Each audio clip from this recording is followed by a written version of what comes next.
welcome to this podcast hosted by the Division of Clinical Psychology's Equality, Diversity and Inclusion Committee.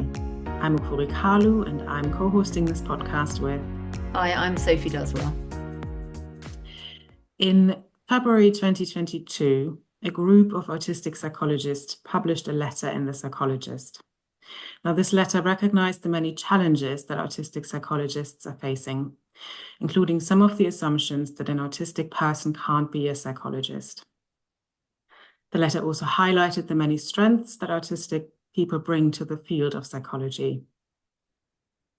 The letter really recognized the need to raise awareness of autistic psychologists within the workforce and the need to consider how to mobilize their skills with an ultimate goal of acceptance. This year, the book, An Autistic Anthology, was published, which describes the experiences of autistic mental health professionals, including clinical psychologists and trainee. We are very happy and delighted to have two of the authors of this book, Dr. Vicky Jervis, consultant clinical psychologist, and Nikita Shapatson, trainee clinical psychologist, with us. We also are delighted to have with us Lola Friedman, trainee clinical psychologist.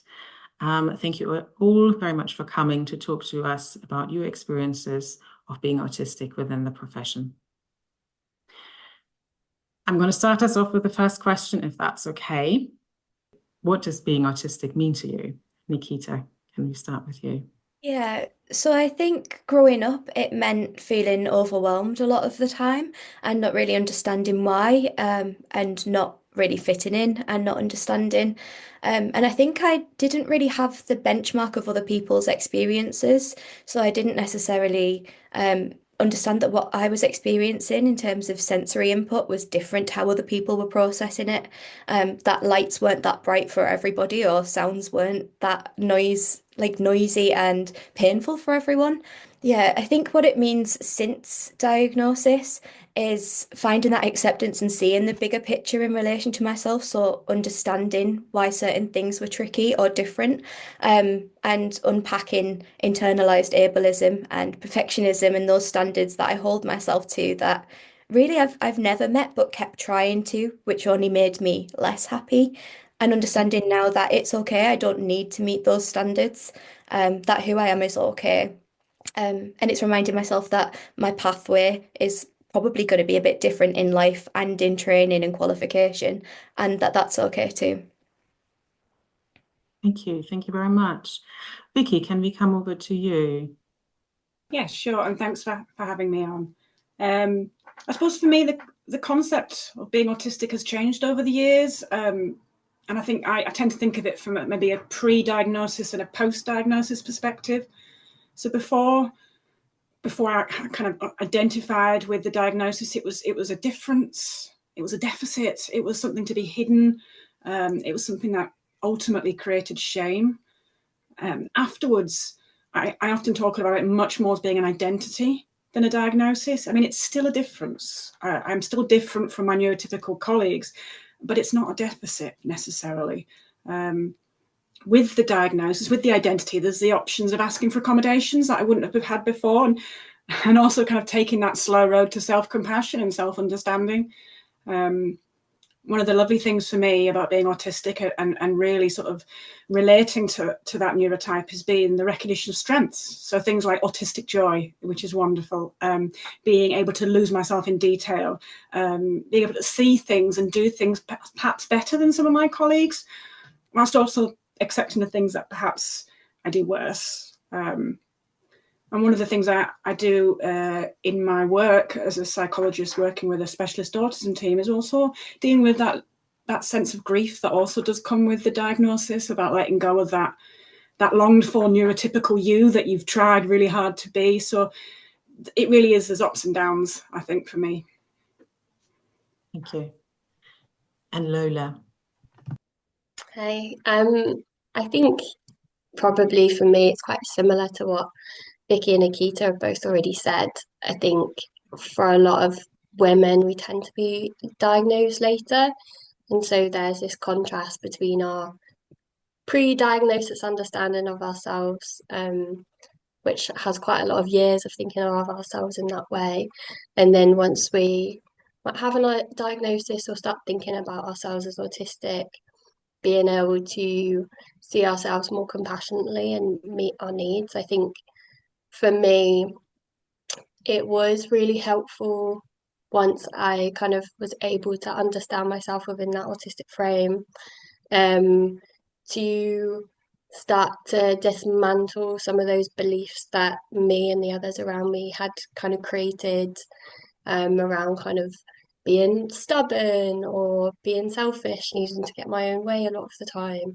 And then being able to reframe those things as having difficulty with change or transition, needing a bit more time to process those things, or feeling the anxiety or stress about those changes more intensely perhaps than other people might. So I think, yeah, being autistic for me is about being able to understand myself in a way that is more compassionate but also more accurate, and allows myself and other people to um, give me that kind of time and understanding, that I hadn't previously had in my life, and think that supports not just me but those around me as well, um, to kind of in my personal life and in my professional life to kind of work better together. Thanks, all of you. It's really interesting to hear that, and I suppose it really leads us on nicely to our next question, which is really around some of the challenges of being an autistic psychologist or an autistic trainee. So Vicky, if we go to you first. Yeah, and I think there's a big distinction between an experience as a qualified psychologist and perhaps an unqualified psychologist. So speaking as someone who's qualified, I think, one of the things that motivated me to be part of the Autistic Anthology book was the sheer amount of myths that exist. And I know, Lola, you spoke briefly about that, the stereotypes around being an autistic psychologist. I mean, when I remember one of the first responses to me disclosing my diagnosis was, can you be a psychologist when you're autistic? And genuine confusion with people. There's this, I've been asked if I lack empathy, whether I'd be effective as a psychologist, whether I would have theory of mind or metacognition. I think one of the biggest challenges has been people equate my capacity to manage in a high social and sensory environment. So in a big, open plan office with lots of noise and smells and sounds. And if I can't cope with that, how can I cope with being a psychologist in practice? And the two are completely different scenarios. One is something that I'm highly trained, focused, zoned in on, and compassionate and passionate about. Another one is as I say, a completely different, demanding environment. But as I said at the beginning, I think there's something qualitatively different from my position. I've been 20 years qualified. I'm a consultant. And I think that's very different, for instance, to perhaps Nikita and Lola's experience as a trainee. As a qualified psychologist, you're rarely challenged that much, or certainly not about in terms of your neurotype. You kind of have that positional power to some degree, and that knowledge is kind of accepted because you are there, therefore you must have that knowledge. So I think there's ultimately less challenge, whereas although I do think there is an element of you get kind of pigeonholed, for want of a better word. You kind of become a bit of I've been referred to as a tame autistic psychologist, someone who's okay because they cope, which kind of brings with it its own imposter syndrome, because actually people don't see what you have to do in order to externally cope. They don't see the routines and the rituals and the sacrifices you make. So in some ways, whilst I can model that autistic psychologists can and do succeed, there's an element of imposter syndrome, a bit of a betrayal of your own neurotype, because I'm not actually visibly demonstrating the struggles that I'm going through in order to do that. So that was also kind of part of why I wanted to be part of that book, was just to make that really visible. Yeah, thanks. And it will be really interesting to hear from our trainees in terms of their experiences and how they might be similar or different. So Nikita, coming to you first, and what have been some of the challenges? Yeah, I think a lot of mine comes from the myths and stereotypes that Vicky was talking about. I spend so much time trying to predict what other people believe or might think that I'm capable or not capable of. And I think a lot of time is spent self-monitoring and probably masking. I think that's tricky because it does take a lot of energy to kind of be how you want to be at work, but maybe isn't authentic to your neurotype or what you need. So balancing that self-care with wanting to do the best job that I possibly could, and also unpacking, is that the best job or is that just my idea of the best job? Um, but I think for me, it's hard to allow myself to take self-care seriously. It almost feels like something that I'm not quite allowed to do, even though it's a really important part of being a trainee and a qualified psychologist. Um, so yeah, I think self-care and keeping on top of burnout have been the things that have been challenging for me so far. Thanks, Nikita. And how about you, Lola? I think definitely as a trainee, there's a lot that is different from being a qualified. I think, as Nikita said, sometimes you feel like you're having to mask quite strongly, and I think something that's always on a trainee's mind is that you're being evaluated, and so you feel like you need to mask more in order to pass those evaluations. I think something that I've found particularly difficult is disclosing my autism, which is something as a trainee you have to do a lot. Going to be on 5 placements, have been on 5 placements by the end of my training. So that's 5 disclosures. And I just had my first placement meeting with my next placement.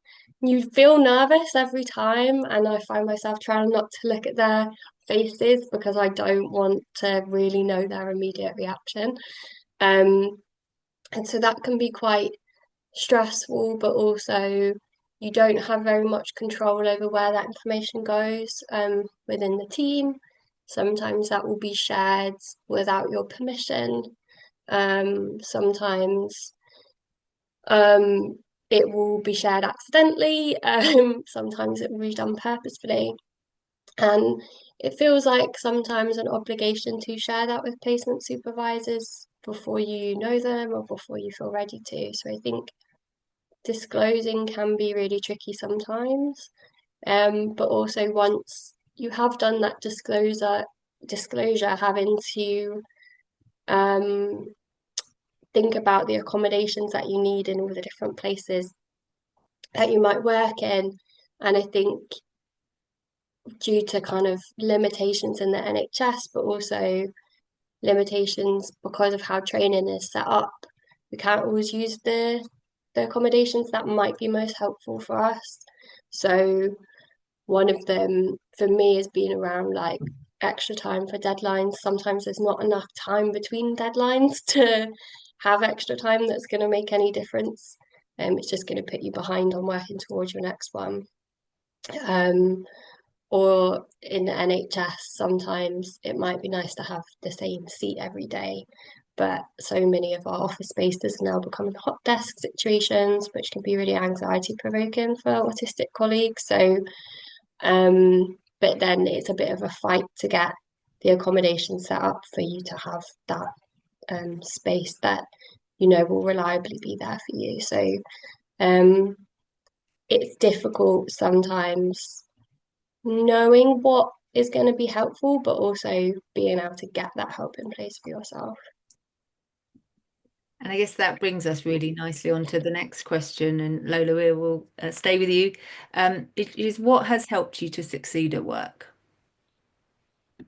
I think the things that I have seen to be most helpful is, for me personally, is like peer support stuff. At my university, we have a neurodivergent peer support group, which I find really beneficial. Just being able to talk about our experiences and relate to each other and offer each other advice, but also just emotional support has been really great. And I recommend people find their other neurodivergent colleagues to create those spaces for each other. I think generally for me, I find team culture around how we speak about neurodiversity, but also how we think about accommodations and adjustments for each other, because we all have things that we find more tricky or need more support with than other people. And I think when it becomes a team culture thing, so being able to have fidget toys in team meetings, people taking breaks from team meetings, having those conversations about our different strengths and limitations, I think makes it feel most helpful. And everybody can take control of that and do their best to create those team those kinds of teams, I guess.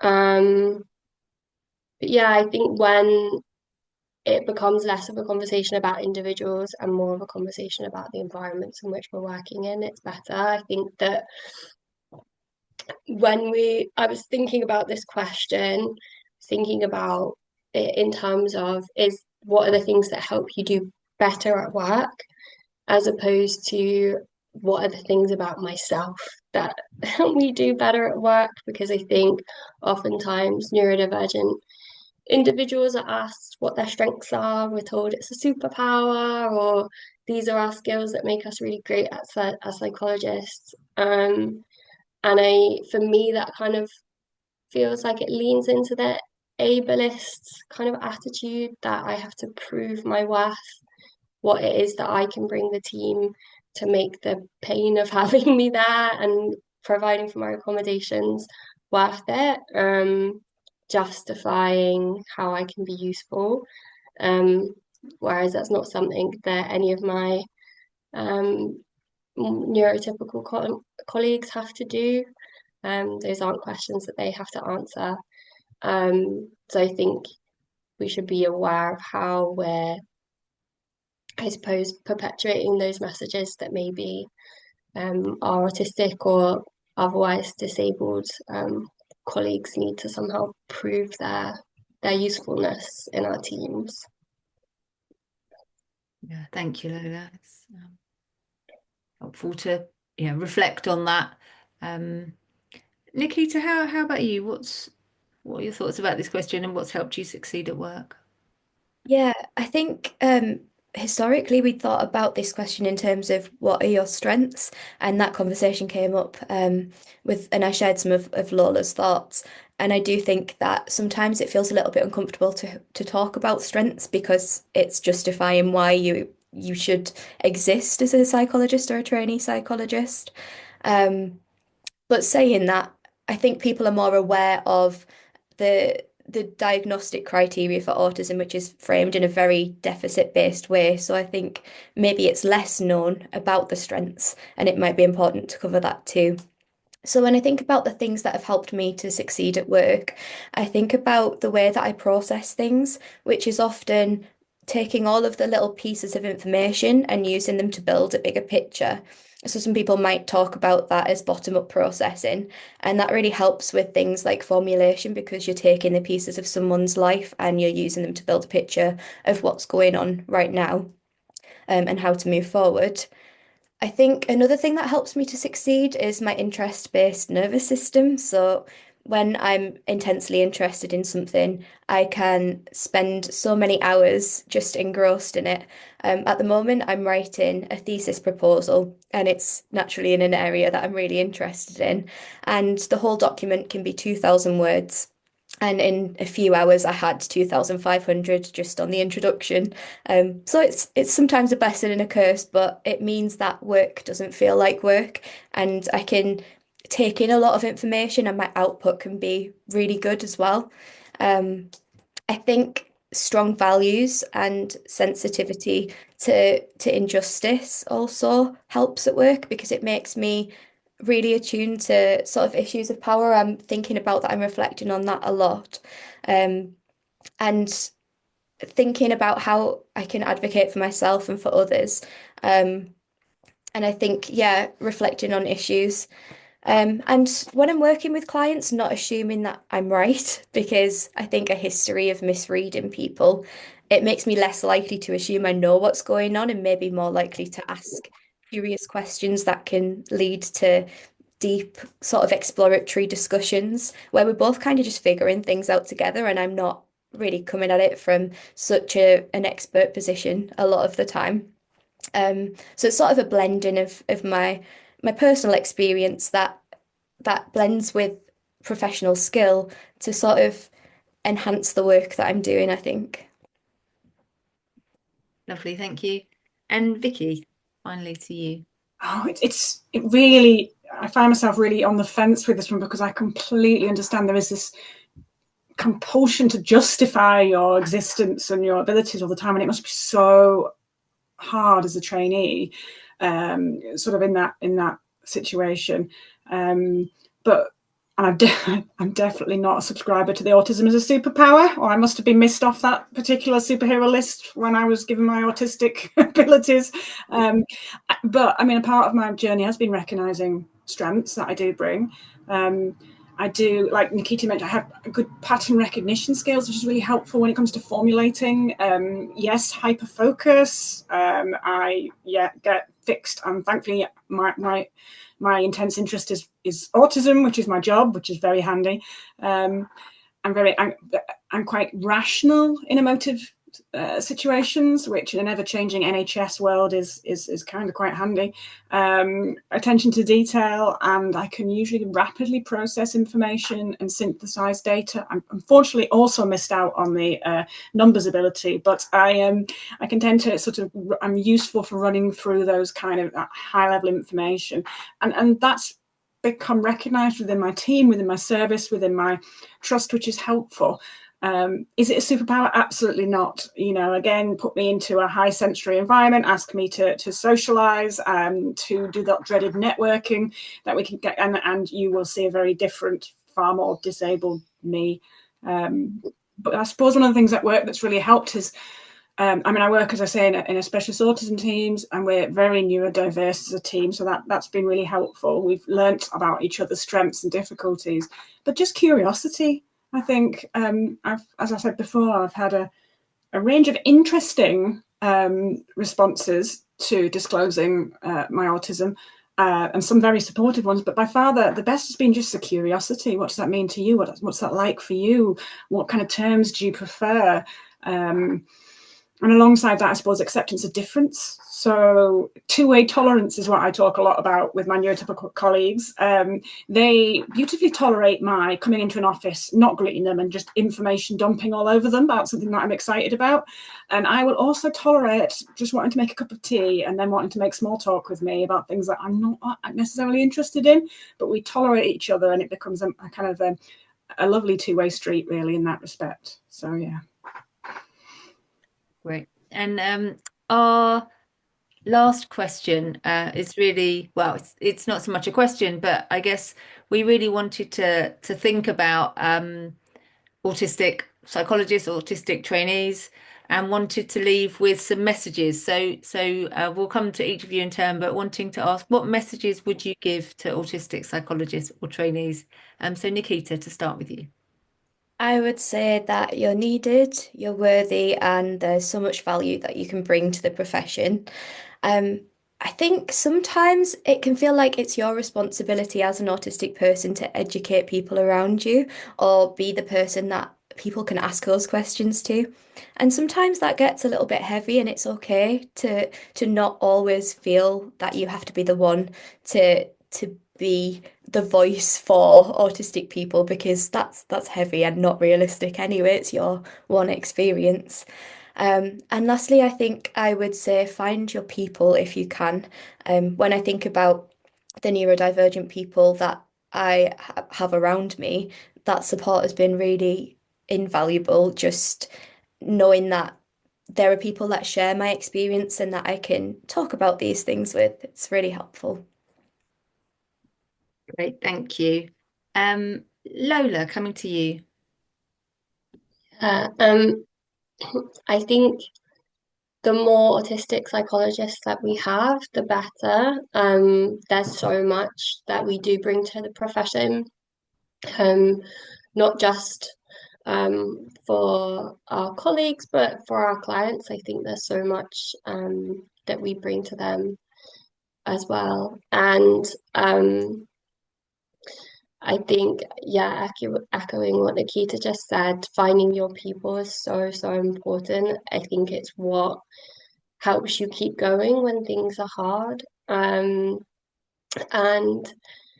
gives you ideas of how to get through tricky situations as well, and gives you that emotional support and helps you build things to make things better.